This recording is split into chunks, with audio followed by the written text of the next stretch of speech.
پیٹ کے بل الٹا ہو کر نہ لیٹیں. ابو ہریرہ رضی اللہ عنہ سے روایت ہے کہ رسول اللہ صلی اللہ علیہ وسلم نے ایک آدمی کو پیٹ کے بل لیٹے ہوئے دیکھا تو فرمایا اس طرح پیٹ کے بل لیٹنا اللہ تعالیٰ کو پسند نہیں. ابو ذر رضی اللہ عنہ سے روایت ہے کہ میں پیٹ کے بل لیٹا ہوا تھا, نبی صلی اللہ علیہ وسلم میرے پاس سے گزرے, مجھے قدم مبارک سے ٹھوکا دیا اور فرمایا اے پیارے جنیدب, یہ اہل جہنم کے لیٹنے کا انداز ہے, یعنی ایسے مت لیٹو. منہ لپیٹ کر نہ سونا, کچھ لوگ رضائی کے اندر منہ رکھ کے سوتے ہیں, اس سے کیا نقصان ہوتا ہے؟ آکسیجن نہیں ملتی اور کاربن ڈائی آکسائڈ ہی انہیل کرتے رہتے ہیں بار بار. اب ساری رات اگر یہی کام کریں گے تو صبح فریش کیسے اٹھیں گے؟ دایاں ہاتھ رخسار کے نیچے رکھنا, یعنی سوتے وقت نہ صرف یہ کہ دائیں کروٹ ہو بلکہ دایاں ہاتھ دائیں گال کے نیچے ہو. سیدنا حذیفہ نے فرمایا کہ رسول اللہ صلی اللہ علیہ وسلم جب رات کو بستر پر لیٹتے تو اپنا ہاتھ رخسار کے نیچے رکھتے تھے.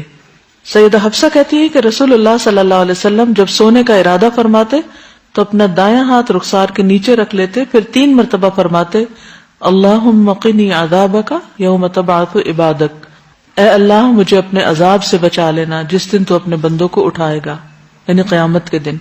تجربات سے یہ بات پتہ چلتی ہے کہ دائیں ہتھیلی اور رخسار کے ملنے سے, یعنی دائیں ہتھیلی اور رخسار یعنی 2 جگہوں کے ملنے سے دماغ کا دایاں حصہ متحرک ہو جاتا ہے.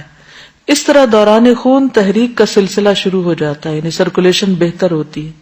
اس عمل کے دوران زائد اور مضر چربی LDL وہ زائل ہو جاتی ہے, جس سے اعصاب پرسکون ہوتے ہیں اور نیند بھی پرسکون ہوتی.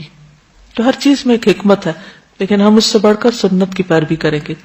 اگر بعد میں کروٹ بدلنی پڑے تو بدل سکتے ہیں, یہ نہیں کہ ساری رات ایک ہی کروٹ پہ سوئیں, لیکن آغاز میں دائیں طرف ہی ہو. رسول اللہ صلی اللہ علیہ وسلم نے براء بن عازب کو نصیحت کی جب تم سونے کے لیے اپنے بستر پر آؤ تو نماز جیسا وضو کرو اور اپنے دائیں پہلو پر لیٹ جاؤ.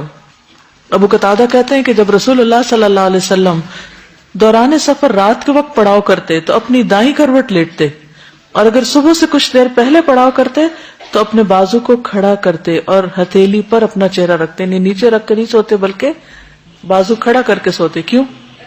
تاکہ زیادہ گہری نیند نہ سو جائیں, نماز کے لیے اٹھ سکیں.